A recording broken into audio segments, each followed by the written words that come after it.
अच्छा, एक बहुत अजीब सी बात है, दुनिया के दो बड़े दुश्मन इसराइल और ईरान जो एक दूसरे को मिटाने की बात करते हैं, आजकल एक दूसरे पर मिसाइल बरसा रही है।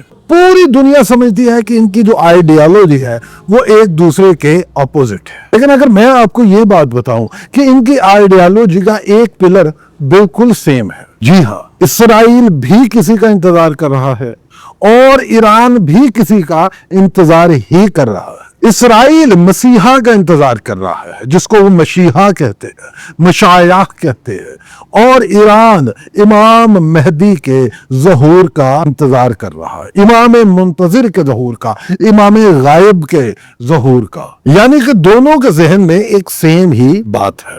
अब हम सबसे पहले बात करेंगे इसराइल की। यहूदियों के अकीदा के मुताबिक एक दिन मशाया आएगा, मसीहा आएगा। मसीहा एक ऐसा लीडर होगा जो यहूदी कौम को यूनाइट करेगा और वो उनको उनकी प्रॉमिस्ड लैंड तक ले जाएगा और उनकी इज्जत और हुकूमत को रिस्टोर करेगा। और बहुत सारे ज़ायोनिस्ट समझते हैं इसराइल का स्टेट बनाना, यरूशलेम पर कंट्रोल रखना और होली लैंड पर कब्जा करना, ये सब मसीहा के आने की तैयारियां हैं। लेकिन इंटरेस्टिंग बात यह है कि सब यहूदी इस बात से एग्री भी नहीं करते। जो ऑर्थोडॉक्स रब्बिस का कहना है कि हम अपनी मर्जी से स्टेट नहीं बना सकते। उनका कहना है कि जब तक मसीहा नहीं आता यहूदियों को कोई सियासी स्टेट एस्टेब्लिश करने का हक हासिल नहीं है। इसी वजह से दुनिया में आपको बहुत सारे यहूदी ग्रुप्स मिलते हैं जो स्टेट ऑफ इसराइल को रिजेक्ट करते हैं। उनका कहना है कि स्टेट सिर्फ मसीहा ही एस्टेब्लिश करेगा। अब हम दूसरी तरफ चलते हैं स्टेट ऑफ ईरान की तरफ। शिया अकीदा के मुताबिक इमाम मेहदी